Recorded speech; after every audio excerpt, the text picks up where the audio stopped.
Continuando o membro inferior, falaremos dos ossos do pé. Os ossos do pé são agrupados em ossos irregulares e ossos longos.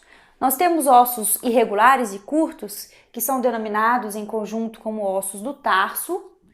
Em seguida, nós temos ossos longos, que são os metatarsos e as falanges dos dedos. O pé, ele tem a função de sustentar esse peso e propulsionar o corpo para a deambulação, para a locomoção.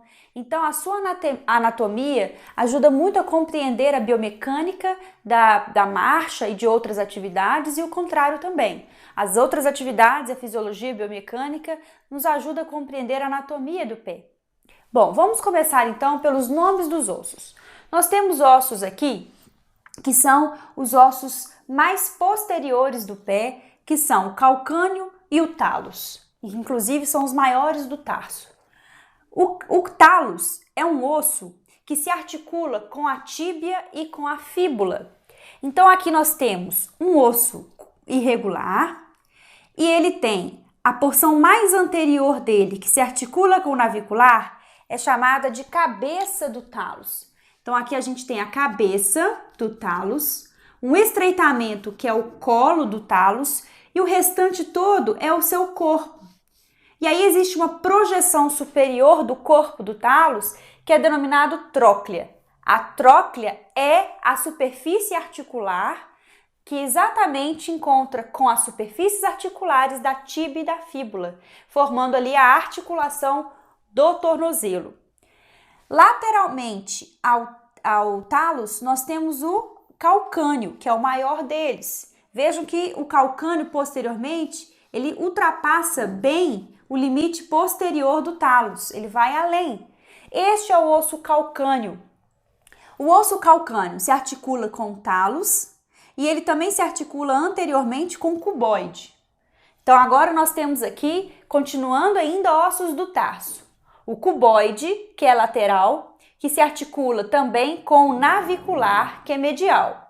Então, o navicular diretamente se articula com o talos, enquanto o cuboide tem a maior porção dele se articulando com o calcâneo.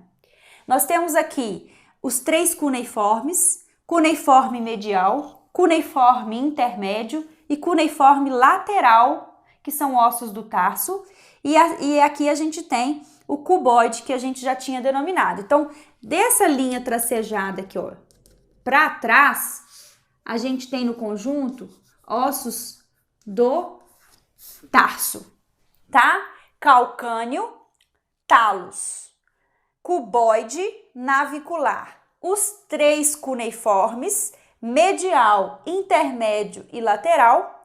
E a partir daqui, nós temos a articulação dos metatarsos. Os metatarsos são ossos longos e são numerados de 1 a 5, partindo do dedão. O dedão no pé, ele é chamado de hálux. Então, do hálux para o dedo menor, a gente tem a ordem crescente dos números. Metatarso 1, 2, metatarso 3, metatarso 4, metatarso 5. Lembrando que, detalhadamente, esse metatarso ele é dividido em base, corpo e cabeça. Base, corpo, que é a maior porção, e a cabeça do metatarso. Todos têm essa subdivisão. E esses metatarsos se articulam distalmente com ou anteriormente com as falanges dos dedos. Nos dedos dos pés, assim como nas mãos, os ossos são falanges e essas falanges são denominadas proximal, média e distal. Então vamos aqui. Falange proximal, média e distal do dedo 5. Falange proximal, média e distal do dedo 4. Então aqui a gente tem o dedo 1 como uma exceção, ele só tem duas falanges, falange proximal e falange distal. Percebam que o metatarso 1 e o dedo 1, ele tem o osso mais alargado, ali já denunciando a sua função de sustentação de peso. Por isso ele é mais largo, para dar mais base de suporte. Então assim a gente fecha e encerra os ossos do pé, que são separados em tarso, metatarso e dedos.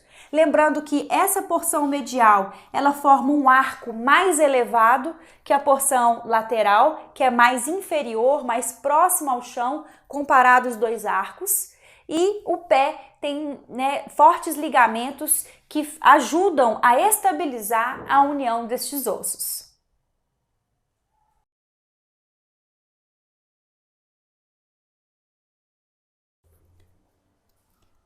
Veremos aqui a foto, a ilustração da pelve.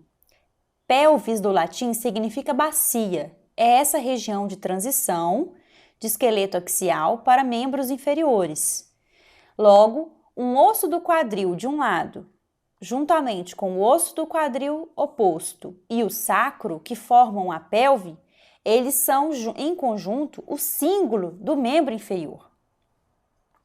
Aqui nós temos, delimitado aqui de vermelho, uma linha tracejada que é chamada de abertura superior da pelve, ou linha terminal. Ela surge desde o promontório do sacro, desce pela asa do ilho e segue no sentido das linhas do quadril, de um lado e do outro, formando um anel. Essa abertura superior da pelve divide duas cavidades. Acima dessa abertura é a pelve falsa ou pelve maior. E entre a linha vermelha e a azul, ou seja, abaixo da abertura superior da pelve e acima da abertura inferior da pelve, existe a cavidade chamada pelve verdadeira ou pelve menor. Essa imagem mostra pra gente exatamente as cavidades da pelve. Antes de chegar na pelve, vamos aqui observar a cavidade torácica. Quem separa a cavidade torácica da cavidade abdominal é um músculo chamado diafragma. E a cavidade abdominal, ela é separada da cavidade pélvica por um limite que a gente viu no slide anterior, que é a linha terminal. Mas não existe uma estrutura física que faça essa separação. Então, o que vocês estão vendo de vermelho é a cavidade pélvica. E aqui de azul é o períneo, o famoso períneo. Chegamos aqui para estudar com detalhes o osso do quadril, que é o osso do cíngulo do membro inferior. O osso do quadril ele é formado pela união de três ossos. De amarelo, vocês estão enxergando o osso ilíaco ou íleo. Vermelho, que é anterior, é o osso pubis. E de azul, a gente tem o osso chamado isquio. Os três ossos ficam separados desde o nosso nascimento até em torno dos 14 anos de idade. Até os 14 anos de idade, nós temos aqui uma cartilagem trirradiada que demarca a separação nítida dos três ossos. E a partir dessa idade, há uma ossificação e forma-se um osso único, que é o osso do quadril. Então, quando eu apontar o osso inteiro para vocês, vocês vão responder: este é o osso do quadril. E ele tem a porção ilíaca, que é essa amarela, a porção púbica, que é a anterior, e a porção do isquio, que é posterior. A porção do isquio é aquela que serve como referência para descarga de peso na posição assentada. Quando nós sentamos numa superfície irregular ou regular, o correto é descarregarmos o peso do tronco sobre os túberes isquiáticos. Então, vamos agora ver com detalhes o osso ilíaco, né? A parte ilíaca do osso do quadril. Vejam, essa borda superior é chamada de crista ilíaca.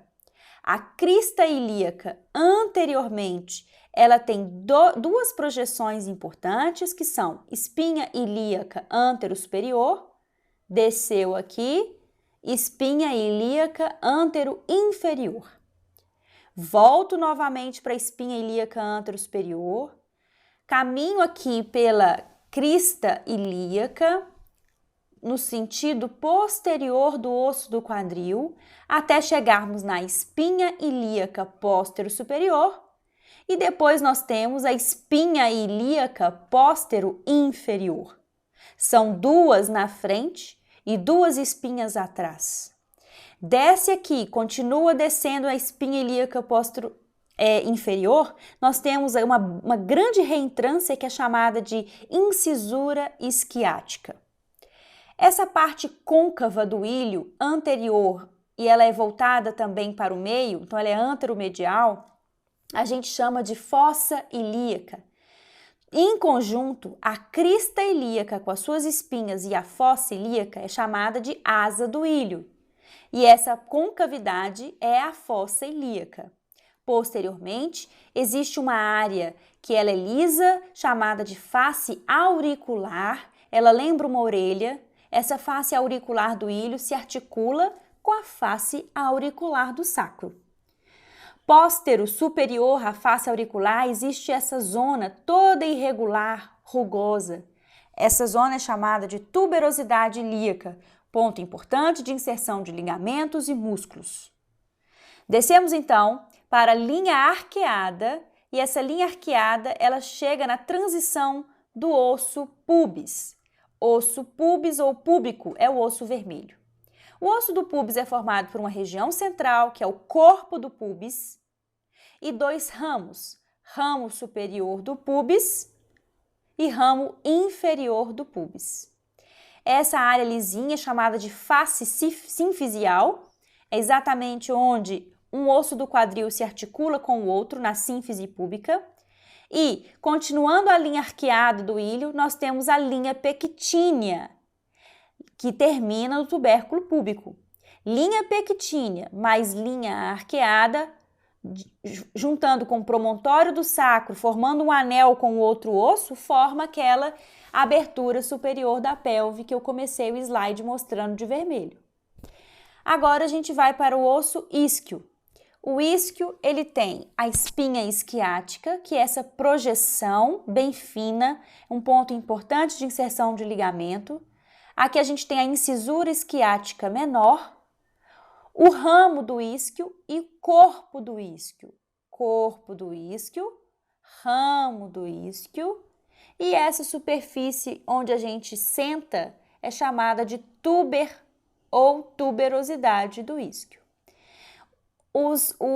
Tanto o pubis quanto o isquio, eles formam um forame. Esse é o forame obturado.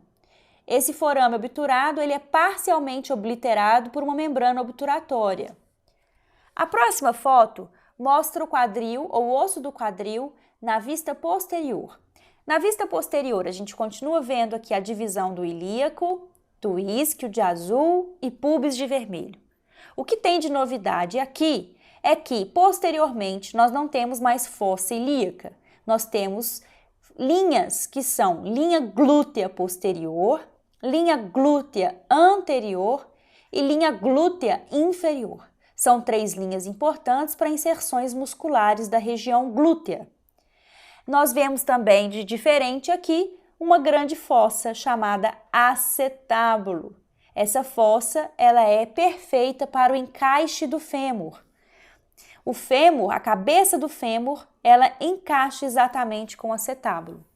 O acetábulo ele tem a face semilunar, que ela parece essa meia-lua, e a fossa do acetábulo. Assim a gente terminou os ossos do membro inferior e veremos agora um raio-x de ossos do pé.